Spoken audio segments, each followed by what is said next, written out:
What's good, YouTube? DM Gaming here, guys. Hope everybody's having an awesome day, morning, afternoon, evening, whenever it is that you're watching this video, guys. Yesterday, we got the deep dive.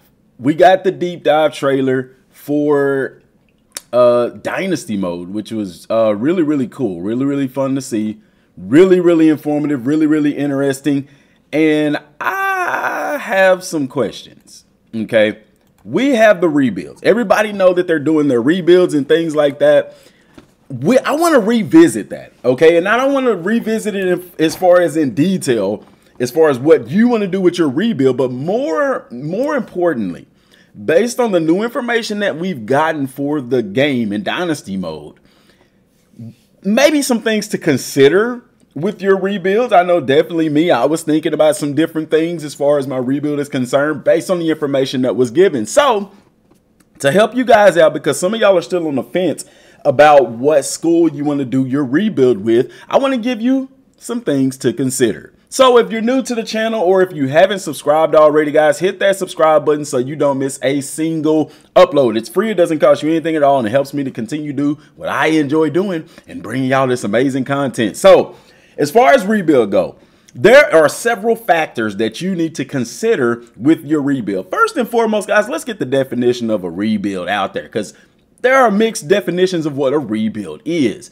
A rebuild can be looked at as you taking a team that used to be very successful, who has fallen off the map as far as being successful, and you're trying to bring them back to prominence. I.e. me with SMU. Before the death penalty, SMU was a powerhouse. They used to go against the ranks of Oklahoma and Texas and Arkansas, and they would win. Now, some people look at a rebuild as simply taking a program that already exists, a low-tier program, and making them better. That can also be considered a rebuild because that program is already established. Therefore, it's already built, just not very well. So you're going to tear it down and build it back up. Either definition is fine. Now, some things to consider with your rebuild, considering what we know about the game. The first is the stadium, okay? The game has the top 25 rankings. We already know that for the toughest places to play. And there are metrics that go into play with this. If you ever want to be in the top 3 toughest places to play, I would imagine that you're probably going to need at least 50 to 60,000 in attendance at your games. Now, we know that the game does have dynamic attendance, but we don't know to what extent this goes to. For example, SMU Stadium holds about 30-something thousand fans. Now, there is no way in the game that I know of that you can increase the size of your stadium. Now, I could go into Team Builder and I can give SMU a completely different stadium, and I can still give them the exact same roster. I can give them the exact same uniforms. I can give them the exact same playbook and all those things. And in that way, I get a bigger stadium. But to me, at that point in time, it's not really even SMU that I'm playing with. I've done that in 14 before, giving my school a bigger stadium that way. That is one way around it. Now, if not, then you want to consider that. If you're going to be playing with the Kennesaw State, I don't even know if they can hold 20,000 people in their stadium. So while you may one day build them into a powerhouse, getting them into the top 10 or top 5 or even top 3 in the toughest places to play could pose to be a challenge, because with low attendance, there's not a lot of noise. Does that make sense? So stadium for number 1. Number 2, your playbook. Guys, we know that this game is as realistic as we've ever seen a college football game be in the history of history, okay? With that being said, your playbook is going to be very important to the success of your team. We learned yesterday that recruits do look, okay? Recruits and school programs, as far as getting you as a coach, they do look at the scheme that you run. Therefore, if you are running a spread scheme that you throw the ball a lot and you're trying to get one of the best running backs in the nation, let me rephrase that. If you're running an air raid offense, okay, where you sling the ball around all over the place, but you want to sign the #1 running back recruit in the nation, it's probably not going to bode well for you because you don't run the ball that much. Where, on the other hand, you could probably sign all kinds of receivers. Does that make sense? If you run an option style, if you're playing with one of the teams that run an option, i.e. Kennesaw State runs option, Army, Navy, the military schools, they run option. Don't look to sign some of the best athletes in the country, because they may not fit that mold. You're not going to sign a speedster at the running back, the fullback position, or at the tailback position, because you're going to need a bruiser, somebody that can take a lot of hits, and they may not like your playing style. So you really need to consider your playbook. By the way, check out the playbook series on the channel. It's in the playlist. Check that out if you don't know what playbook you want to run, okay? And the same goes defensively, all right? If your team is loaded with secondary guys, then you might want to consider running a scheme that fits those guys, a 4-2-5 or a 3-3-5, something that's going to get those secondary guys on the field, okay? Same way with your linebackers. If you have a good set of linebackers and you have good depth at linebacker, you know, maybe you want to run something that's going to get those guys on the field more. Your playbook is more important now than it has ever been, the scheme that you run, because it not only affects what you do on the field, it also affects your recruiting. It also affects you finding other jobs, the scheme that is attached to you as a coach. All right. The next part of your conference. The conference that you play in, very similar to playbook, guys, is going to affect you in recruiting. It's going to affect you in finding other jobs. All right.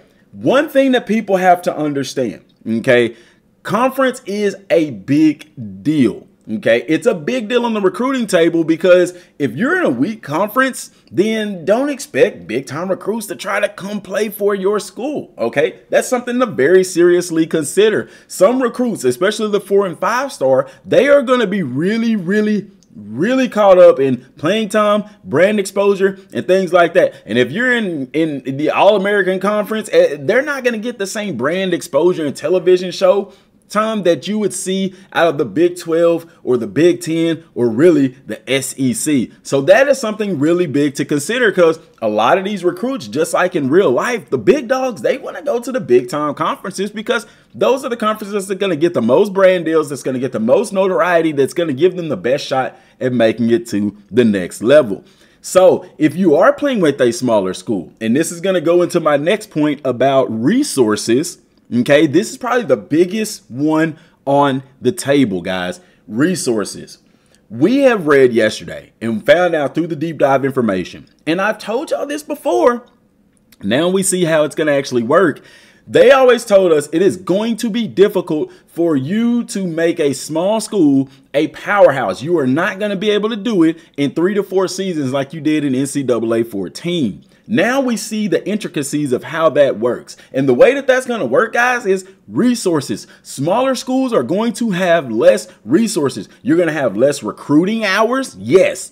Bigger schools like Alabama's going to have more recruiting hours than a small school like a Kennesaw State. The reason why is because, just like in real life, those bigger, more established programs, they have more resources. People might not like that. They may say, oh, that's not really fair. But guys, this is a simulation football game at the end of the day. And I'm actually pretty stoked that they even make that a part of the game. Hey, build up Kennesaw State, build up that smaller school, make them a bigger program, and you can increase in those resources. I think that is a phenomenal attribute that they've added to the game, and it's added a level of depth and complexity that I am excited to get my hands on. So understand that you're not going to have the same amount of hours to recruit. This is going to affect you in recruiting, because you're really going to have to be very careful and really pay attention to who you're recruiting, because your time is way more valuable, in my personal opinion. On the flip side of that, if you're wanting to do a dynasty with a big powerhouse, that comes with its own set of challenges, because now you're going to be dealing with guys that are going to want to go to the league. They're going to want to get on the field. They're going to want brand exposure. So it all sounds all well and fine to sign some of the best talent in the nation, but that competitive roster can lead to you having guys entering the transfer portal. If you have a bad season, if you have a bad game, you're going to have to deal with the expectations, okay?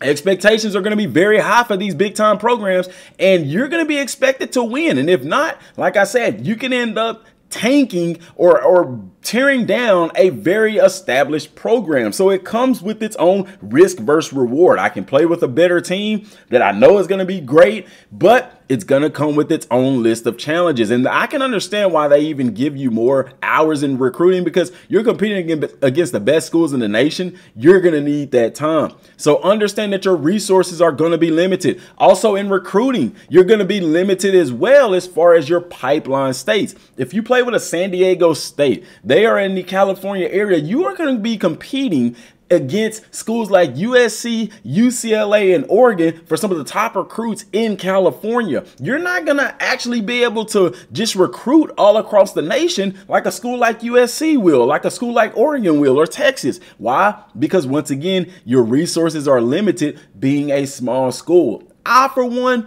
would be very much up for the challenge. Unfortunately, I'm playing my dynasty rebuild with SMU. So they're going to have a few more resources than a school like Louisiana Tech or Kennesaw State. But my golly, guys, I'm still going to try to play with one of those schools at some point in time to get that full effect. So understand, your resources are going to be limited. Also, you're going to be automatically locked out of signing 5-star recruits and most 4-stars because of deal breakers that your school isn't going to be able to meet. Now, the next one on the list is expectations. Guys, y'all need to understand that this game is extremely realistic.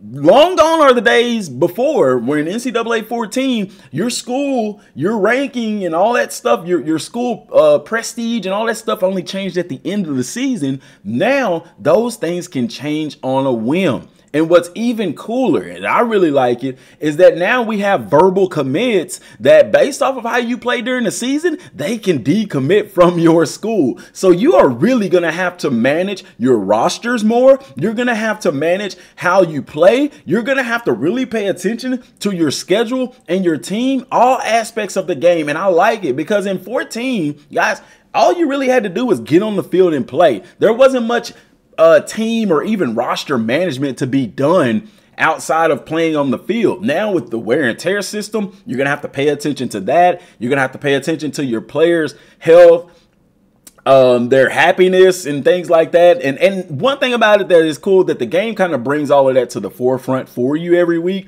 So you can kind of see if you're at risk of somebody wanting to enter the portal, and you can jump in to kind of intervene and change those things and stay ahead of the curve. Now, another thing that people have to understand, and that kind of goes back to recruiting, is location. Location, location, location. If you're doing a rebuild with a smaller school, let's say you're playing with a Kennesaw State, or you're playing Louisiana Tech, your location is going to be very important as far as recruiting, because one thing that they changed with recruiting, it's no more about north, south, east, and west, or even the state being a pipeline for that matter. As they've spoken in the deep dive, they have really gone to the next level as far as recruiting and broke it down even more detailed. And one example that y'all know I'm gonna use is the state of Texas. Texas is broken down into, now they have an East Texas region that's separate from the other regions in Texas.